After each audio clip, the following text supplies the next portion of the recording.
జంగారెడ్డిగూడెం పట్టణంలో municipal commissioner ఆధ్వర్యంలో స్వర్ణాంధ్ర స్వచ్ఛాంధ్ర కార్యక్రమంలో భాగంగా ప్లాస్టిక్ నిషేధంపై ప్రజలకు అవగాహన కల్పించడానికి ప్రచార కార్యక్రమం నిర్వహించారు. ఈ సందర్భంగా municipal chairman Battini Lakshmi, municipal ఉద్యోగులు, సచివాలయ సిబ్బందితో పాల్గొని ప్లాస్టిక్ వినియోగానికి స్వస్తి పలికి ప్రకృతిని కాపాడాలని, భవిష్యత్తు భావితరాలకు ప్లాస్టిక్ రహిత సమాజాన్ని అందించాలని స్లోగన్స్ ఇచ్చారు. అందరూ కలిసి ప్లాస్టిక్ రహిత సమాజం నిర్మించాలని ప్రతిజ్ఞ చేశారు.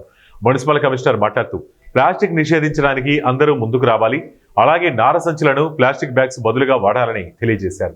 షాపుల్లో ఎవరు కూడా ప్లాస్టిక్ బ్యాగ్స్ ఉపయోగించరాదని అందరికీ తెలిపారు.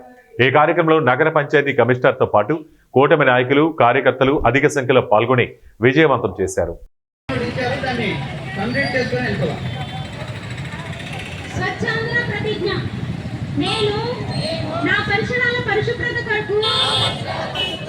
ప్రతిరోజు కొంత సమయం కేటాయిస్తానని నా వంతు కృషిగా స్వచ్ఛతా కార్యక్రమాల కొరకు శ్రమదానం చేసి పరిశుభ్ర ఆంధ్రప్రదేశ్ సాధించే సంకల్పానికి కట్టుబడి ఉంటానని, ఈ రోజు పరిశుభ్రత గురించి నేను వేసిన ఈ ముందడుగు ఆంధ్రప్రదేశ్ రాష్ట్రాన్ని